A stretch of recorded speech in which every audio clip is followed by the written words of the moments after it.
Assalamualaikum warahmatullahi wabarakatuh. Perkenalkan, nama saya Arin Aulia Putri, absen 4 dari kelas 12 4.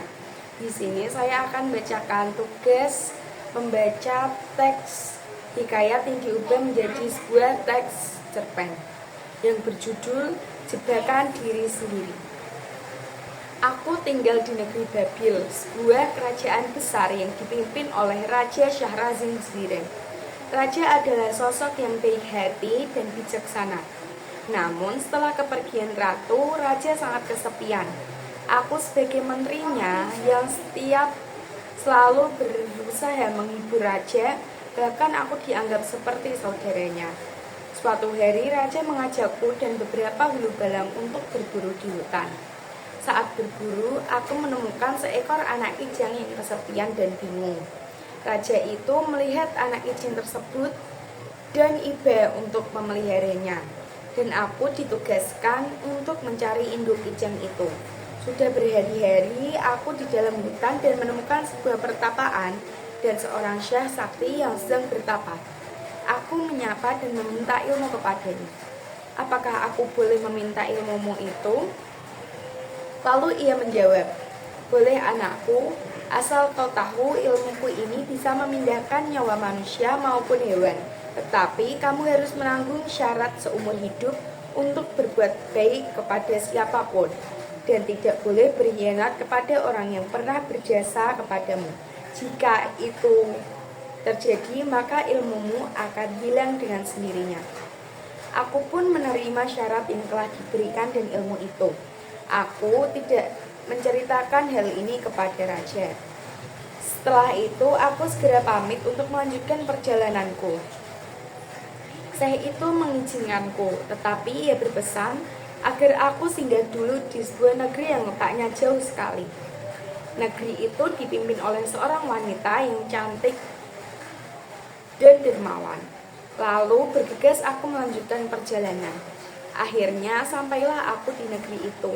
Aku bertemu dengan sang ratu yang sangat cantik rupawan bernama Ratu Khomariah.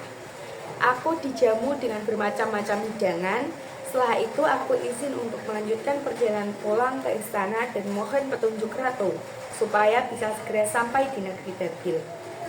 Setelah sampai kembali di negeri Babil, aku langsung menghadap raja. Semua pengalamanku berminggu-minggu di tengah hutan kuceritakan padanya. Setelah mendengar ceritaku, raja ingin bertemu dengan Syekh dan Ratu Khomariah. Keesokan harinya, raja dan aku memulai perjalanan ke hutan. Kami hanya pergi berdua tanpa pengawal. Sesampainya di tempat Syekh, aku menyampaikan maksud kedatanganku dengan raja yang ingin juga memiliki ilmu memindahkan nyawa seperti itu. Dengan senang hati, Syekh memberikan ilmunya kepada raja serta menjelaskan pantangan yang harus dipatuhi.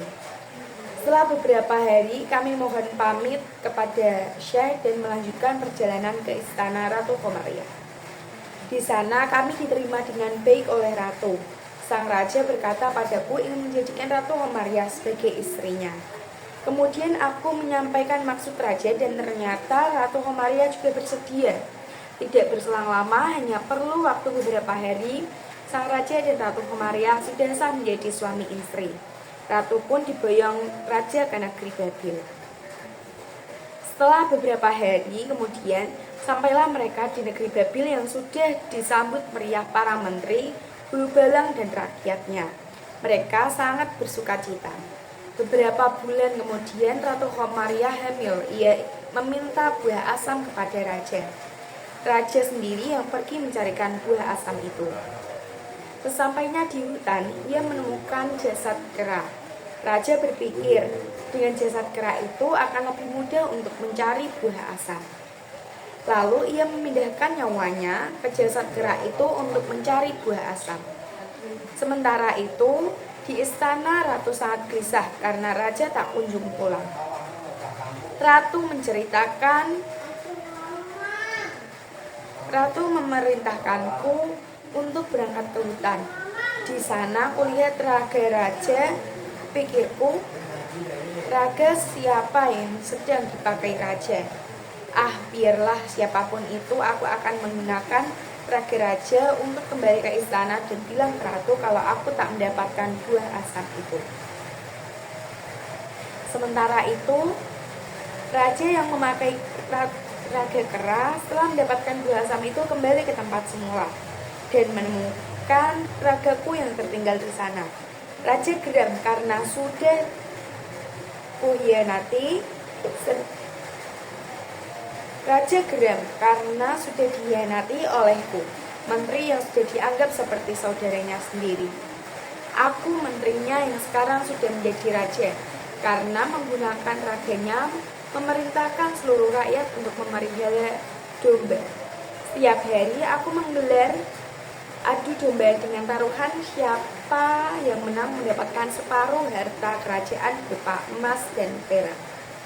Suatu ketika saat domba halu-balang mati, muncul pikiran serakahku untuk berpindah nyawa ke raga domba agar domba itu selalu menang. Ketika melihat hal ini, raja yang masih menggunakan raga kera tak menyia-nyiakan kesempatannya. Dengan cepat sang raja memindahkan nyawanya kembali ke raganya.